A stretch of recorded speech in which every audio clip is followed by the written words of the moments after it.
అందరికీ నమస్తే. గులాబీ పార్టీ టిఆర్ఎస్ పార్టీ బిఆర్ఎస్ పార్టీగా మారింది. తెలంగాణ ఉద్యమంలో కీలకంగా పనిచేసినటువంటి పార్టీ. ఉద్యమ కాలం నాడు కూడా పనిచేసినటువంటి కార్యకర్తలకి, కొందరు ఉద్యమకారులకి ఇప్పటి వరకు కూడా స్టిల్ నౌ 2025 మే వరకు కూడా సరైనటువంటి గుర్తింపు లేదు అనేది ప్రస్తుతం కొంత హాట్ టాపిక్ గా మారింది. ఎప్పుడైతే వరంగల్ సభ జరిగిందో రీసెంట్ గా, ఆ సభ తర్వాత బిఆర్ఎస్ పార్టీ క్యాడర్ అంతా కూడా, అంటే ద్వితీయ శ్రేణి నాయకత్వం, సెకండ్ క్యాడర్ ఏదైతే ఉందో ఆ క్యాడర్ కి సంబంధించినటువంటి నాయకులందరికీ కూడా కొంత నష్టం వాటిల్లుతా ఉన్నది. ప్రధానంగా 2018 ఎన్నికల తర్వాత, 2018 కంటే ముందు, అంటే ఫస్ట్ టర్మ్ ఎప్పుడైతే బిఆర్ఎస్ పార్టీ అధికారంలోకి వచ్చిందో అప్పుడు జిల్లా కమిటీలు ఉండేటి. జిల్లా కమిటీలు కానీ, లేకపోతే జిల్లా అధ్యక్షులు, జిల్లా మంత్రులు, వీళ్ళంతా ఎవరైతే ఉన్నారో ఆ జిల్లాలో ఉన్నటువంటి అన్ని నియోజకవర్గాలన్నీ కొద్దిగా సమన్వయం చేసుకుంటా, అంటే అప్పర్ హ్యాండ్ ఉండేది, ఎక్కువ శాతం వారిదే ఆధిపత్యం ఉండేది. అక్కడ ఎమ్మెల్యేలది తక్కువ ఉండేది. రెండోసారి అధికారంలోకి వచ్చిన తర్వాత కేసీఆర్ ఏం చేసినాడు, పూర్తి బాధ్యత నియోజకవర్గ ఇన్ఛార్జీలు కానీ, ఆ నియోజకవర్గానికి బాస్ కానీ పూర్తిగా ఎమ్మెల్యేదే బాధ్యత అని చెప్పేటటువంటి ఒక ప్రస్తావన దాన్ని ప్రజల్లోకి తీసుకుపోయింది. ఎమ్మెల్యేలే పూర్తిగా బాస్లు అయిపోయిన తర్వాత ఎమ్మెల్యే పక్కన ఉన్నటువంటి అనుచరులు ఎవరైతే ఉన్నారో, సో అంతకుముందు అక్కడ బాస్ ఉండేటోడు, జిల్లాలో బాస్ ఉండేటోడు. అప్పుడు కొద్దిగా ఇక్కడ ఉన్నటువంటి నాయకులది, నియోజకవర్గంలో నాయకులది ఎమ్మెల్యేగానే అక్కడ చెప్పాల్సిన పరిస్థితి ఉండేది. అట్లా ఎవరైతే 5 మంది 10 మంది మెయిన్ లీడర్లుగా,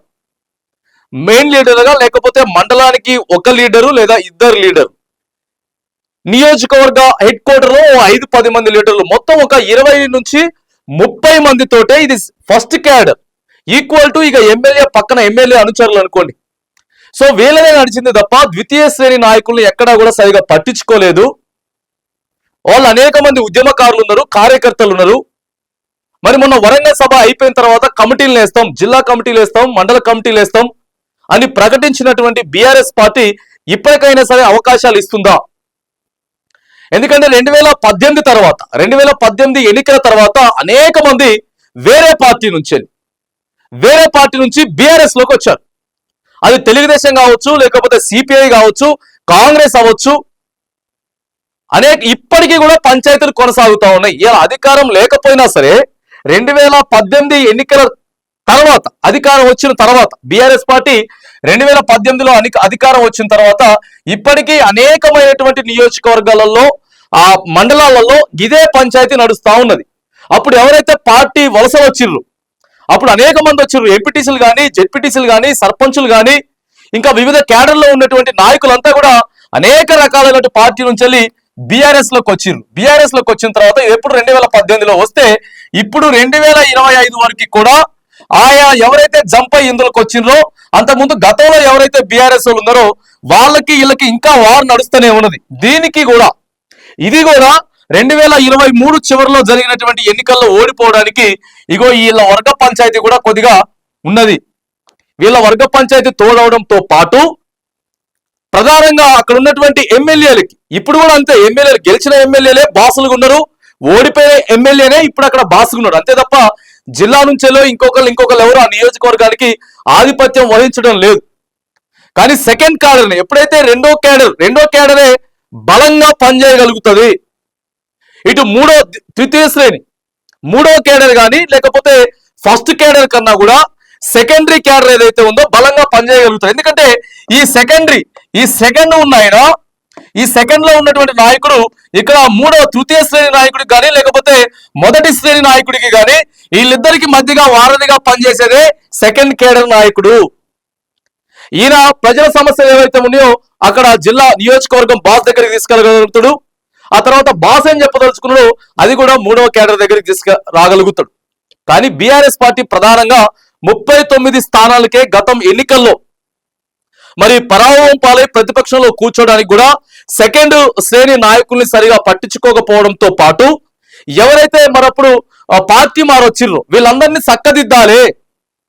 చాలా జిల్లాలలో, నియోజకవర్గాలలో పంచాయతీ ఇప్పటికి ఉన్నది. ఎడమొహం అంటే పెడమొహం, ఎన్నికలు అయిపోయినాయి, ఓడిపోయినాం, మనమంతా ఇప్పుడు ప్రతిపక్షంలో ఉన్నాం. అది అధికారంలో ఉన్నప్పుడు పంచాయతీ కదా, అధికారమే పోయింది. మనమంతా ఒకటైతేనే మళ్ళీ పార్టీని అధికారంలోకి తీసుకురాగలుగుతాం అనేది ఆలోచన చేసుకోవాలట. అప్పుడు ఉన్నటువంటి పాత టీఆర్ఎస్ వాళ్ళు, బీఆర్ఎస్ వాళ్ళు కానీ, లేకపోతే పార్టీ మారి ఎప్పుడైతే 2019, 2020లో వలస వచ్చిన వాళ్ళు ఎవరైతే ఉన్నారో వీళ్ళంతా ఏకం అవ్వాల్సినటువంటి పరిస్థితి ఉన్నది. ఇంటర్నల్ గా మరి ఒక సర్వే లాగా మాట్లాడుకున్నా కూడా బీఆర్ఎస్ పార్టీ ఇంకా వాళ్ళు కలవట్లేదు, కలవకపోవడం వల్లే ఇబ్బంది అవుతా ఉన్నది. అటు వాళ్ళ వర్గం ఇంకా అట్లనే ఉంటుంది, వీళ్ళ వర్గం అట్లే ఉంటుంది. ఎమ్మెల్యేకి సంబంధించినటువంటి అనుచరులు ఎవరైతే ఉన్నారో వాళ్ళు గట్లనే ఉంటున్నారు. సెకండ్ క్యాడర్ ను పట్టించుకుంటలేరు. సెకండ్ క్యాడర్ కి పట్టించుకోకుండా పదవి ఇవ్వకపోతే ఏమైతుంది? ఆయన ఎమ్మెల్యే దగ్గర యాక్టివ్ గా పనిచేయలేడు, ప్రజల్లో యాక్టివ్ గా పనిచేయలేడు. సో తద్వారాగా సెకండ్ క్యాడర్ ఎప్పుడైతే మరి కొద్దిగా బ్యాక్ వెళ్ళిపోతా ఉంటారు, వాళ్ళు నీరసంతో బ్యాక్ వెళ్ళిపోతారో అప్పుడు పార్టీ నష్టపోయే పరిస్థితి ఉంటుంది. మరి అధికారం పోయిన తర్వాత అయినా సరే కమిటీలో ఇప్పుడు సభ్యత్వాలు నమోదు చేస్తాం. సభ్యత్వాలు నమోదు చేసిన తర్వాత మొత్తం రాష్ట్ర కమిటీలు అన్ని కూడా వేస్తా ఉంటాం. కొంతమంది ఇప్పటికీ గెలిచిన ఎమ్మెల్యేలు కానీ, మాజీ ఎమ్మెల్యేలు కానీ ఉన్నటువంటి కమిటీలు కొన్ని ఆ కమిటీలు రద్దు చేసేస్తా ఉన్నారు. సోషల్ మీడియా కూడా వేదికగా ప్రకటిస్తా ఉన్నారు. ఇట్లా చాలా మంది ఎమ్మెల్యేలు కూడా మనం చూసినాం. సో అది క్యాన్సిల్ చేయడంలో ఎటువంటి ఇబ్బంది లేదు. కానీ ఇప్పటికైనా సరే ఎవరెవరికైతే కొంచెం కష్టపడిండ్రు, ఆ తర్వాత వీళ్ళందరినీ సమన్వయం చేసుకోకపోతే మాత్రానికి పార్టీ ఇబ్బంది అవుతుంది. గులాబీల మరి ఏంది కథ? గులాబీ పార్టీల మరి ఎలాంటి స్థానం మాకు ఇవ్వబోతా ఉన్నారు, ఎట్లా జరగబోతా ఉంది, అసలు గుర్తింపు ఏది? ఆయా గెలవనప్పుడు అధికారంలో ఉన్నప్పుడు ఉన్నాం, అధికారంలో లేనప్పుడు ఉన్నాం. సో ఇప్పుడు కూడా బలంగా బీఆర్ఎస్ పార్టీ కోసమే, ఇగో కేసీఆర్ కోసమే పనిచేస్తా ఉన్నాం. మరి మా పరిస్థితి ఏంది అనేది చర్చ మాత్రానికి కొంత వరంగల్ సభ అయిపోయిన తర్వాత అయితే నడుస్తా ఉన్నది. ఇక ఇవేవైతే ఉన్నాయో వీటన్నిటిని సరి చేసుకుంటే మాత్రానికి ఇప్పుడు వచ్చేటటువంటి ప్రభుత్వానికి వ్యతిరేకత ఏదైతే ఉందో దాన్ని క్యాచ్ చేసుకొని యూనిట్గా ముందుకెళ్ళగలిగితేనే మరి రాబోయేటటువంటి ఎన్నికలలో మనం గెలిచేటటువంటి అవకాశం అయితే ఉంటది అని చెప్పి ఫక్త్ ఎవరెవరైతే టిఆర్ఎస్ పార్టీ కోసం ఖచ్చితంగా కష్టపడి పనిచేస్తా ఉన్నారో వాళ్ళంతా కూడా ప్రస్తుతం పెట్టుకుంటున్నటువంటి చర్చ. మరి ఆ సభ్యత్వాలు అయిపోయిన తర్వాత ఎలాంటి కమిటీలు వేస్తారు, ఎలాంటి వారికి అవకాశం ఇస్తారు, సమన్వయ లోపం ఉన్న దగ్గర సరి చేసేటటువంటి ప్రయత్నాలు మరి బీఆర్ఎస్ పార్టీ చేస్తుందా లేదా అనేది మాత్రానికి కొంత వేచి చూడాలి.